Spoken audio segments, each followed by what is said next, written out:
नमस्कार मित्रों, गिरीश पंकज की आवाज़ में एक बार फिर आपका स्वागत है।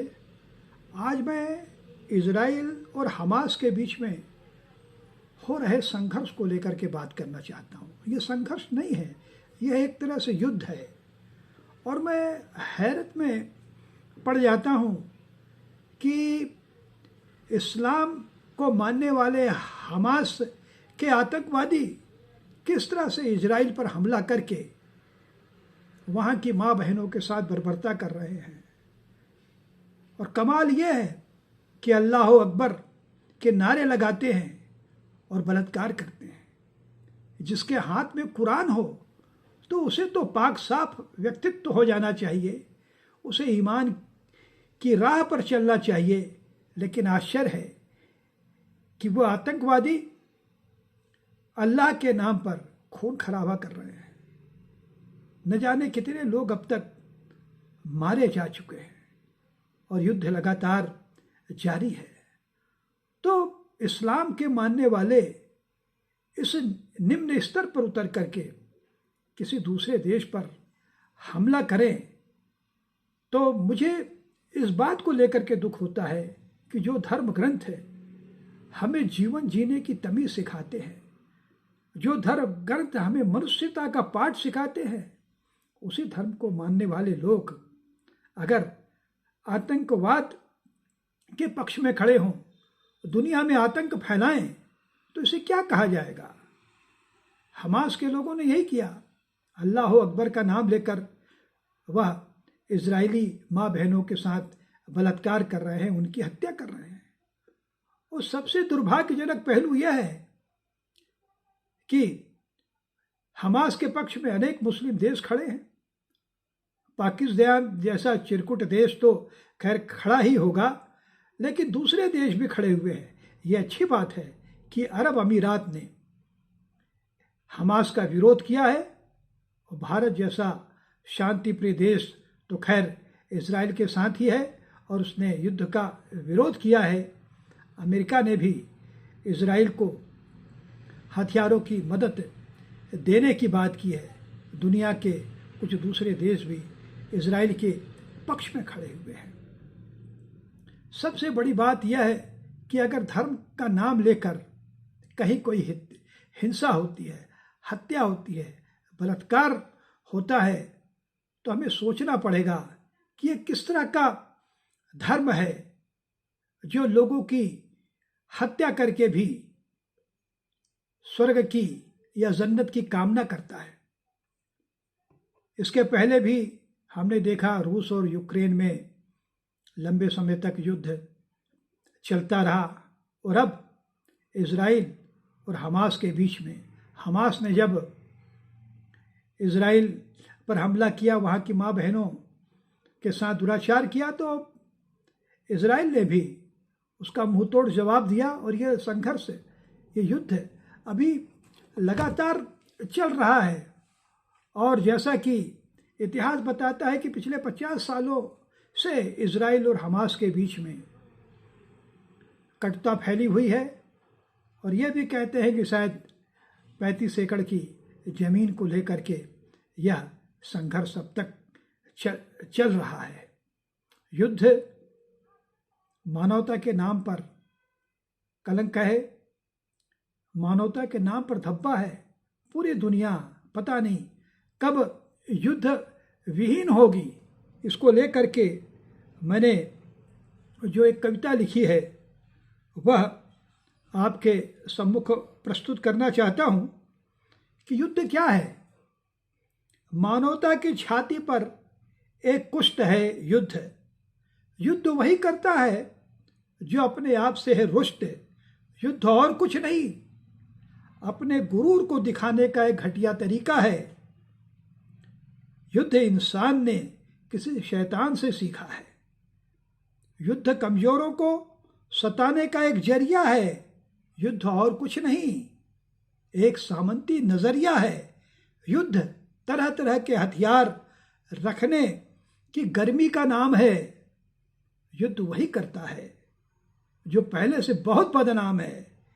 युद्ध दरअसल भरे पेट वालों का काम है। युद्ध दरअसल भरे पेट वालों का काम है, सच पूछे तो युद्ध अराजक अय्याशी है, युद्ध मानवता के गले की फांसी है, युद्ध क्रूर लोगों का मनोरंजन है, युद्ध शांति का भंजन है, युद्ध इंसानियत के खिलाफ शैतान का अट्टहास है, युद्ध युद्ध शैतान का अट्टहास है।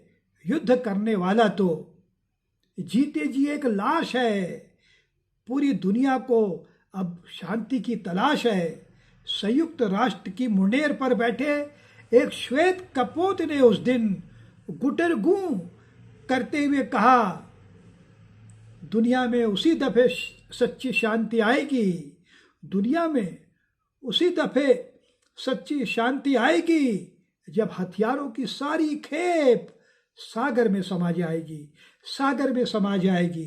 जब तक विश्व की आत्मा में, जब तक विश्व की आत्मा में विराजेंगे नहीं युद्ध बुद्ध, जब तक विश्व की आत्मा में विराजेंगे नहीं बुद्ध, तब तक होते ही रहेंगे युद्ध दर युद्ध, युद्ध दर युद्ध।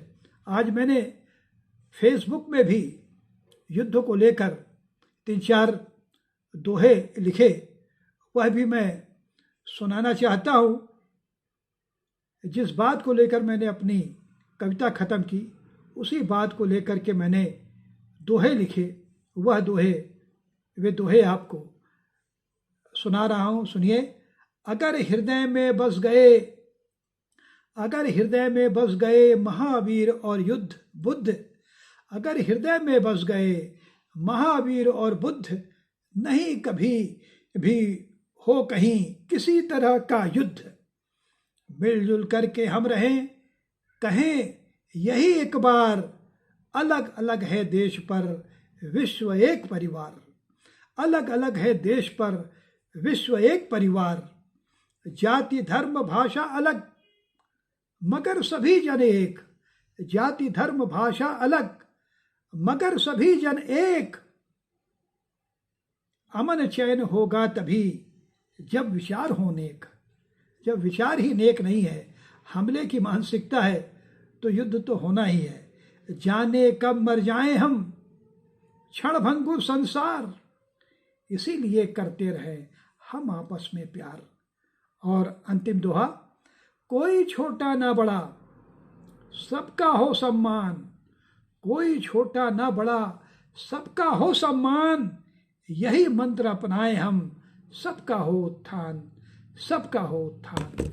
लेकिन क्या इस कामना के साथ पूरी दुनिया के लोग अमन चैन से रह रहे हैं?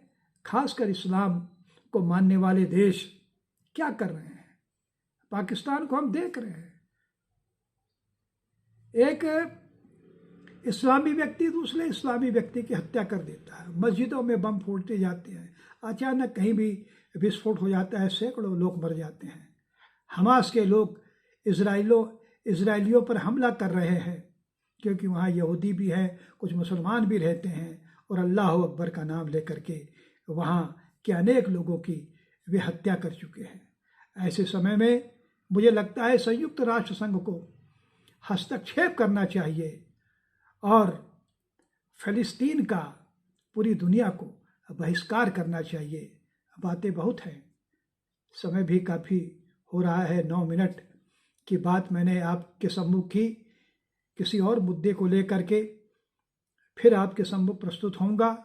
अगर आपको मेरे विचार अच्छे लगते हों तो मैं चाहूँगा कि आप मेरे गिरीश पंकज की आवाज़ चैनल को सब्सक्राइब करें और मेरे विचार जो गांधीवादी विचार होते हैं, सकारात्मक विचार होते हैं, उसे दूर दूर तक फैलाएं, क्योंकि बात निकलती है तो फिर दूर चलक जाती है। महात्मा गांधी की तस्वीर यहाँ रखी हुई है। ये महात्मा गांधी पूरी दुनिया में शांति चाहते थे, बुद्ध शांति चाहते थे। इन सब की भावनाओं का पूरी दुनिया आदर करे तो मुझे लगता है कि हर देश स्वर्ग हो जाए और युद्ध धीरे धीरे समाप्त हो जाएंगे। इसी मंगल कामना के साथ जय जगत और विश्व एक परिवार है, इस भावना के साथ मैं अपनी बात ख़त्म कर रहा हूँ। बहुत बहुत धन्यवाद।